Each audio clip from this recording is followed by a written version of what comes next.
Welcome to the Humanist Report. I'm Mike Figueredo. Today's episode is brought to you by audibletrial.com/humanist report. When you sign up for a 1-month free trial of Audible, you'll get a free audiobook of your choice, and they have thousands and thousands of titles to choose from, such as Game of Thrones, as well as Bernie Sanders' book. And whenever you do this, Audible will give the Humanist Report $15 for referring you, so this greatly helps out the show, so feel free to check them out. They're a great service.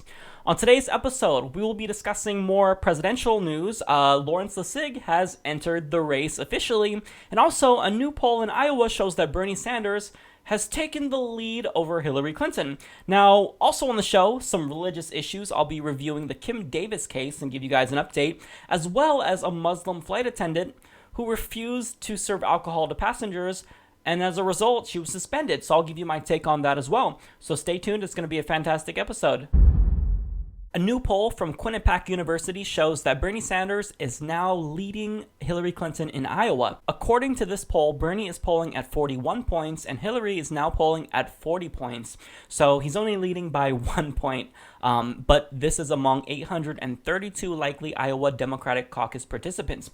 So now just 2 months ago, Quinnipiac found that Bernie Sanders was only polling at 33%, whereas Hillary Clinton was polling at 52%. So Bernie Sanders was 21 points behind Clinton just a couple of months ago. So that just really does speak to the fact that he's really been able to galvanize the public. So when it comes to the other presidential candidates within the Democratic Party, Vice President Joe Biden is currently polling at 12 percentage points. Former Governor of Maryland, Martin O'Malley, is polling at 3 percentage points. Former Virginia Senator Jim Webb is at 1%. And Lincoln Chafee is at less than 1% currently. Now, they did not include Laurence Lessig, who just joined the presidential race officially on Wednesday. So we'll see if he kind of changes up the poll a little bit when you control for him at the next Quinnipiac poll. So now, as for trustworthiness, only 4% of participants distrust Bernie Sanders, whereas 30% distrust Hillary Clinton. So this is definitely a problem among Iowa voters, and Clinton needs to somehow do anything to regain their trust. So now when you control for sex, you get really interesting results. So Sanders leads Clinton 49 to 28% among men, but Hillary Clinton leads Sanders when it comes to women 49 to 35. So really, really interesting results. Now, before you get too excited about these results, nonetheless, you have to understand that this may be an outlier, and seeing that they're only 1 percentage point apart, well, this is well within the margin of error, which for this poll, it's plus or minus 3.4 percentage points. But the methodology does seem reliable. So they conducted interviews in person, via landlines, and also cell phones. So that is the way you want to do it. You want to preferably not just gauge voter support on landlines, because then you're only getting older people, because they are the ones who statistically are more likely to have landlines. So this seems as though the sample is representative of the general public with respect to Iowa. So does this poll signal a new trend? Well, we can't tell yet. I think potentially this will be the case, but I mean, individual polls are not too reliable, so you really have to take them with a grain of salt and wait until you can look at the aggregate result. So once one or another poll, preferably several more polls, show that Bernie Sanders is leading Hillary Clinton in Iowa, then we can actually get super excited. But I mean, for now, this is a good sign, but we have to take it with a grain of salt because it's just one poll.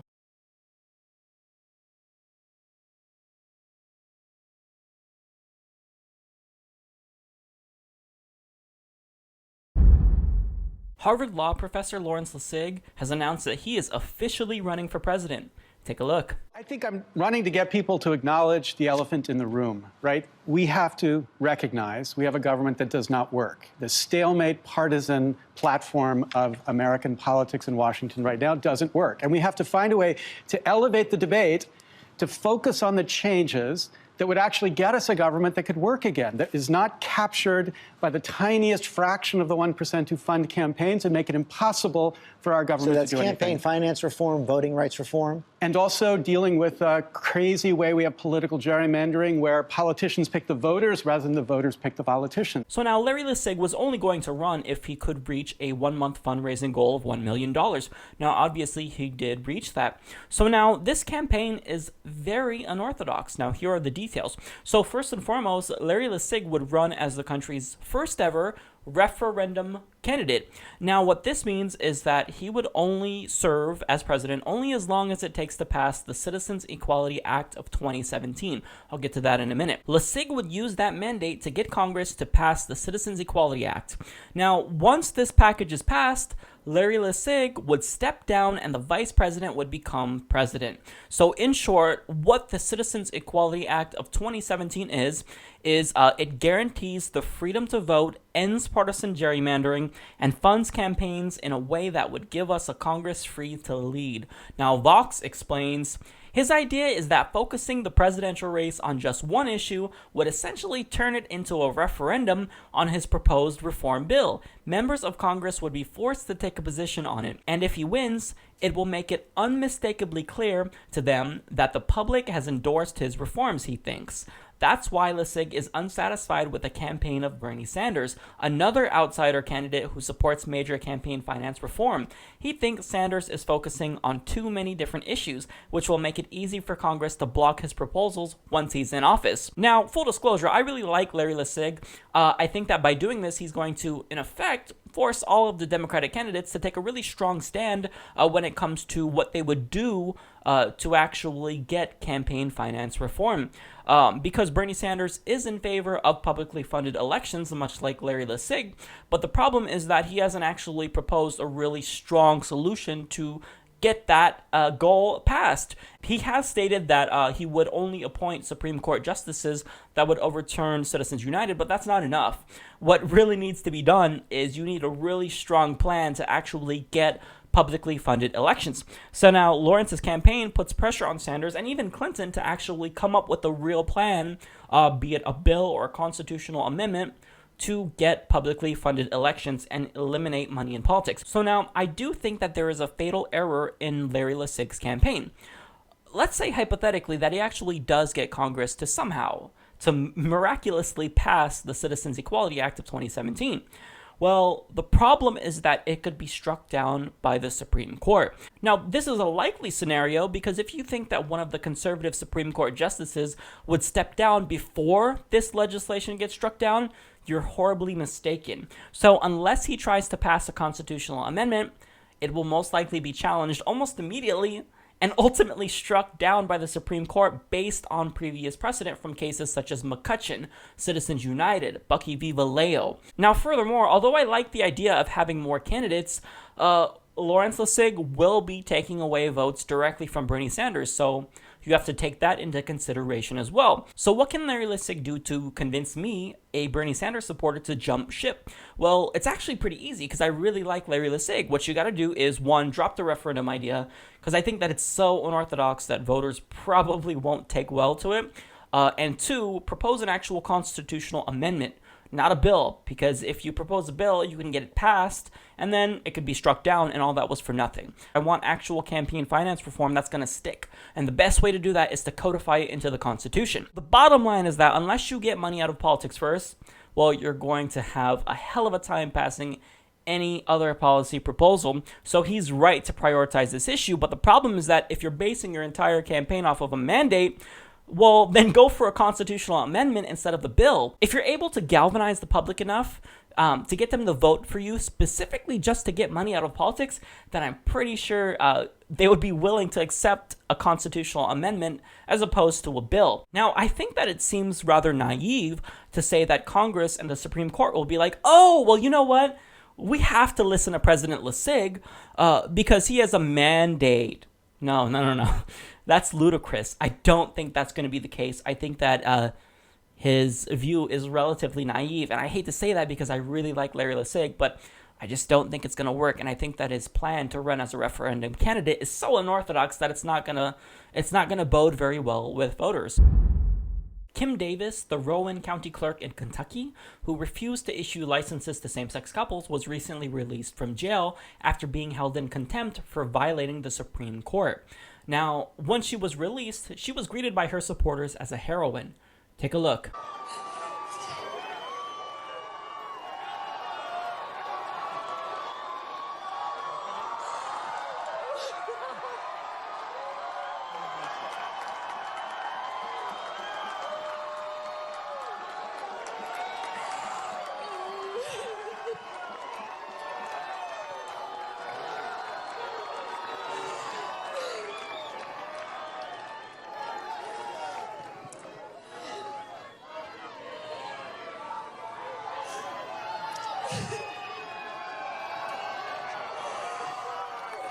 Thank you all so much.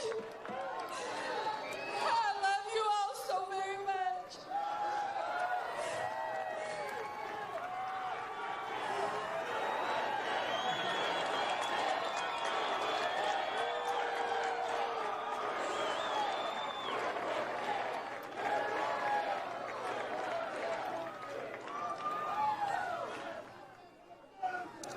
I just want to give God the glory. His people have rallied, and you are a strong people.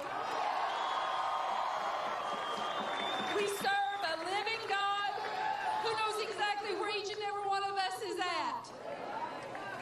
Just keep on pressing. Don't let down, because He is here. He's worthy. He's worthy. I love you guys. Thank you so much. I want to put this in perspective for everyone. This woman is an individual who is a government official who is breaking the law for discriminating against individuals on the basis of sexual orientation, which is an immutable characteristic. That doesn't make you a hero, that makes you an asshole. This woman thinks that being gay is a sin, even though she's guilty of adultery because she has been married now 4 times. Yet, she's the martyr. She's the heroine among her followers and fundamentalist Christians. She's their Rosa Parks for denying civil rights to individuals. How you can compare her to MLK, that's insane. She's not the heroine, she is the bad guy in this case. When we look back on the civil rights section of history books under gay rights, what we're going to see is a picture of Kim Davis and her being the bad guy. Just as we saw Bull Connor and we look back on him as a villain for trying to block African-American children from going to white schools. Issuing marriage licenses to same-sex couples violates your religious beliefs no more than issuing marriage licenses to individuals who were previously divorced, who had sex before marriage, or who are in an interracial relationship. Those are all in the Bible. So apparently, she's violating her own religion based on biblical standards. The bottom line is that your religion is not a valid justification for your bigotry. What you want to do is you want to impose your religious beliefs on others and tell them how they can and can't live. So what you want is to live under Christian Sharia law. But I've got news for you. The American people are not with you. 60% of Americans now are in favor of marriage equality. Now, furthermore, we have a secular constitution. So while you do have the right to religious freedom under the First Amendment, that freedom does not give you the right to take away other people's freedoms. So if you say that you don't like homosexuality, well, you don't have the freedom to say, no, you have to stop doing that. No. That's not the way that it works. Your religious freedom is personal. Okay, that's the way that this works. So as a government official, your job is to enforce the law, and you didn't do that. So these people are touting her as a heroine when really she broke the law and is being an asshole to gay people. So if you want to live in a country with Mike Huckabee, where you can treat gay people badly and deny them marriage licenses, then move to Saudi Arabia, because I'm sure you'll be in good company there. Cherie Stanley, a Muslim flight attendant who worked for ExpressJet, was suspended for a year for refusing to serve alcohol to passengers based on her religion. Now, the Huffington Post explains Stanley approached her superiors in June about how she could avoid serving alcohol to passengers because she recently discovered that Islamic law forbids it. The airline told her to make a deal with fellow flight attendants so they could provide the beverages. The arrangement seemed to be working smoothly until a coworker complained to the airline in early August that Stanley had been delinquent in her duties because she refused to serve the cocktails. The complaint also noted that Stanley had a book with foreign writings and wore a headdress. So now, since this complaint, ExpressJet has placed her on unpaid leave for a year. and they have allegedly threatened to fire her as well. Now, her attorney, Lena Masri, said that this is unlike the Kim Davis case because Stanley is not a government official, and she explains, what this case comes down to is no one should have to choose between their career and religion, and it's incumbent upon employers to provide a safe environment where employees can feel they can practice their religion freely. So to all of Kim Davis's supporters, how does that cognitive dissonance feel? I don't see Mike Huckabee, I don't see Ted Cruz, or anyone rallying behind this woman. Oh wait, I forgot. So when Christians make the religious liberty argument, it only applies to them and not Muslims as well, right? That's ridiculous. Now, when it comes to whether or not this woman is right or wrong, she's completely wrong. This isn't a matter of basic rights. If you can't do your job, then you have to find a new job. It's very, very simple. I think that her job did the best that they could to accommodate her. Although it's probably the case that the person who complained was motivated by bigotry and was an Islamophobe because she had an objection to, quote, foreign writings and whatnot, she still had the right to complain because she wasn't doing her job, and that is burdensome. So I think that although I disagree with the Islamophobic objection, still, you can complain if your coworker is not doing their job. I think that's very rational, because why should you take on more of a burden because of someone else's religion? So if you're a flight attendant, your job isn't defined by you serving alcohol, but certainly that's an integral part of your job. So if you can't perform an integral duty, then why should you be protected in that position? Why shouldn't your employer be allowed to fire you? Your holy book says that you aren't allowed to drink alcohol. That doesn't mean that if you serve alcohol to your passengers that you are therefore complicit in drinking alcohol. That's absurd. So it's your interpretation that is pretty arbitrary to begin with. And furthermore, even if it were the case that your holy book directly said that you can't touch or serve alcohol, well then you can't work in that position. It's extremely simple. It's really a slippery slope. So by this standard, if a Jewish subway worker had to have someone else make sandwiches for customers every time someone wanted bacon or ham, well, that would be extremely burdensome on both the employer and the other employees. The same as if a Walmart employee refused service to someone anytime they wore clothing of mixed linens. They'd be like, no, you know what, I can't help you because you're wearing two different fabrics, so hey, Jim, you're going to have to ring these people up. It's the same as if a Mormon Starbucks employee said they could only serve decaffeinated beverages because Mormonism prohibits them from drinking caffeine. It's the same exact thing. That would be ridiculous and extremely, I'd say, overly burdensome to the employee and, again, the employers as well. I used to be a store manager at Blockbuster. Now, do you think that I would be able to refuse to rent movies to customers if I had an objection to R-rated movies? Furthermore, what if we flipped that and I said that I didn't want to rent religious-themed movies to customers because of my secular objection? Oh, come on. That would be absurd, right? We can't carve out religious exceptions for individuals that are arbitrary. We have to treat everyone equally, so religious people shouldn't get special privileges just based off of their interpretation of their holy book. Now, if you're still not convinced by those examples, let's actually substitute alcohol with something else. Let's say that she found out that the Quran also prohibits her from serving gay passengers. Then what? It's the same argument that Christians use. So you have to draw the line somewhere, and I think that this is really ridiculous. Her job is not forcing her to drink alcohol, nor is it prohibiting her from practicing her religion. I think that they treated her fairly well. I mean, she was allowed to wear her hijab. She was offered the accommodation, granted the employees that she worked with would actually help her out. So, again, we've got to be objective here, and we've got to say, this is a little bit too far. So even though this woman is not a government official, this case is very similar to the Kim Davis case. Refusing to serve alcohol doesn't make her a bigot, as is the case with Kim Davis, because she doesn't want to issue marriage licenses to gay people, which is inherently bigoted. But it's still insane to say that because your religion says you can't drink alcohol, you're still guilty if you serve alcohol. So the bottom line is that if you can no longer fulfill the duties of your job based on your arbitrary interpretation of your religion, well then you gotta find a new job. President Obama has directed individuals within his administration to accept at least 10,000 Syrian refugees over the next year. Now, the New York Times explains that John Kerry, in a closed meeting, said that the U.S. could take in more than 70 to 100,000. Now, in order for them to come here, they must be subject to criminal and terrorist background vetting procedures, which takes 18 to 24 months. So they've got to speed it up because that's insufficient. Now, in comparison, Germany may be taking more than 800,000 Syrian refugees, and even Venezuela, amid nationwide turmoil, will be taking in about 20,000. So thus far, we've only taken in 1,293. That's under 1,300, which is not a lot. Now, last year, we took in 105 only. So there's absolutely no question that we could be doing more, especially when you account for the fact that we're partially culpable for all of the chaos in the Middle East to begin with. So now here's some troubling facts that you need to know about the Syrian refugee crisis. Syrians are now the largest refugee population in the world. 3.8 million Syrians are refugees. That's 22% of their total population. Now, more than 50% of Syrian refugees are children who no longer have a family, and they've pretty much lost everything. As you see in the chart, they've lost their schools, their friends, their family. Very, very sad. So now here's what you can do to help.